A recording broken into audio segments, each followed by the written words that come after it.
Hey everyone, welcome back to IJ Revision. You've always heard about countries like UK, USA, Canada and Australia, which are really good places to study.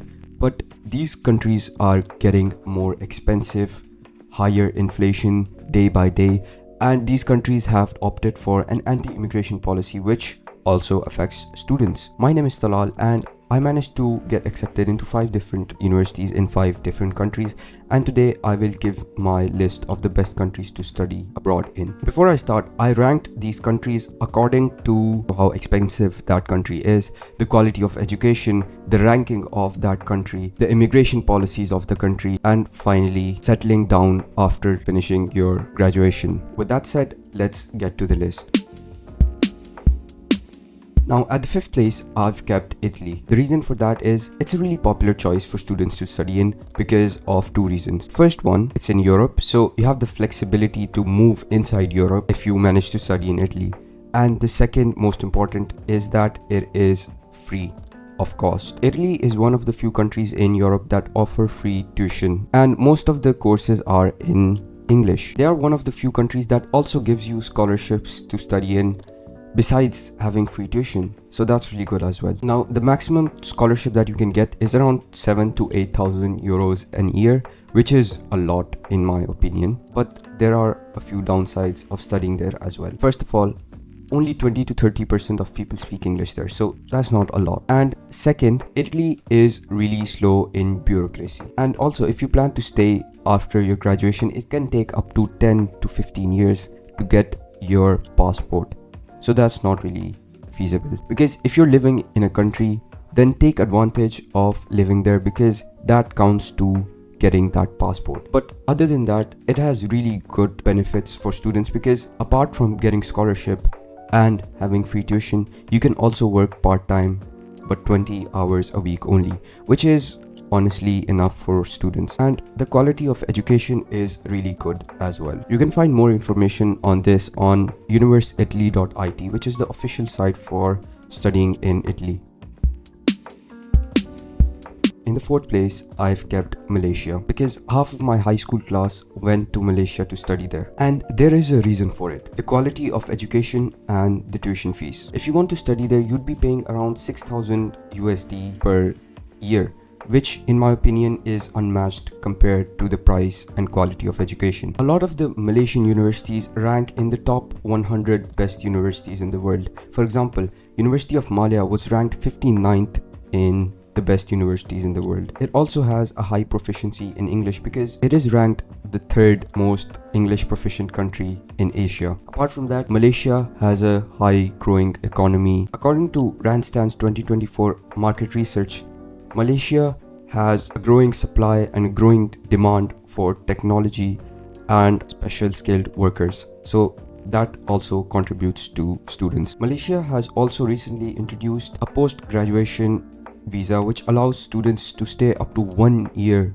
and search for a job after finishing their studies. Now, there is a reason I kept Malaysia at 4th because first of all, students can only work 20 hours a week in their semester break, so you can't work 20 hours regularly just when you have semester breaks or holidays. And Malaysia has one of the strictest immigration policies out there. Even if you study, finish your graduation and manage to stay in the country for even 10 years, it is really difficult to get PR and settle down there. So that's not really good if you want to settle in a country you want to study in. For more information, check out studymalaysia.com.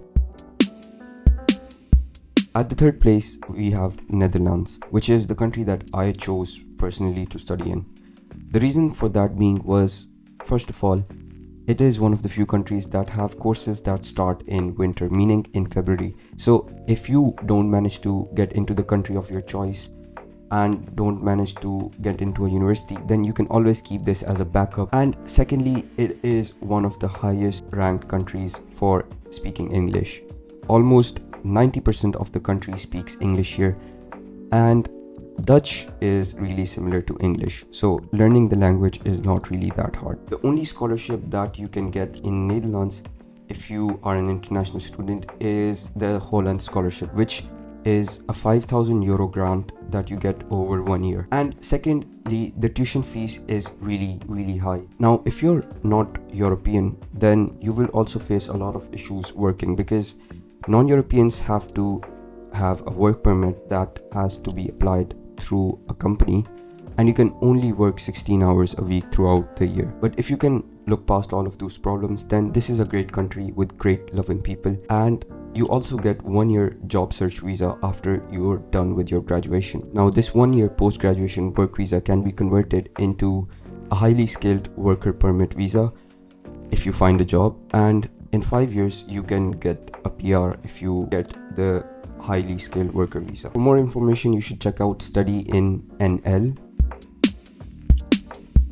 On the second place is Germany. Germany is one of the few countries in Europe that don't charge students tuition fees. That is only possible if you study and prove that you can speak German to an extent. And apart from that, there are a few English courses that offer this free education, but that are limited to only specific subjects. Anyways, if you want to learn more about scholarships, then you can check out their official website called dad.de, which is where you can apply for a scholarship. Germany also offers an 18-month job search visa after you're done with your graduation, which is a lot longer than most of the countries on the list.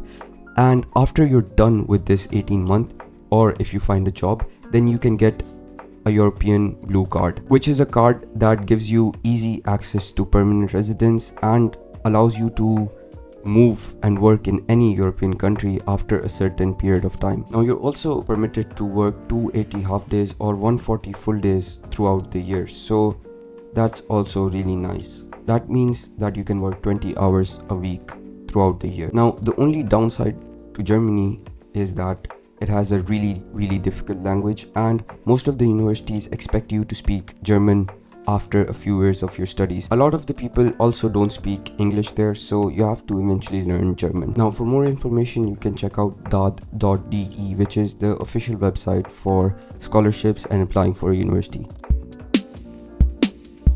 At the number 1 is Sweden, and there are many reasons why I kept this at the number 1. Now, first of all, it has a world-class education system, and there are a lot of universities in Sweden that are ranked in top 50 as well. Apart from that, Sweden is one of the few countries that allows students to work full-time.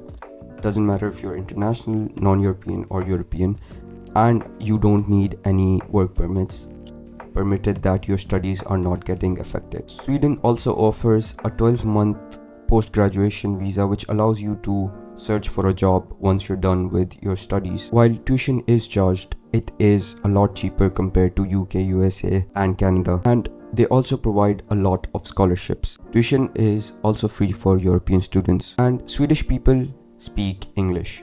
Most of them know English to some extent, and you'd be fine with English as well. And it has one of the lowest living requirements for you to get PR once you're done with your education.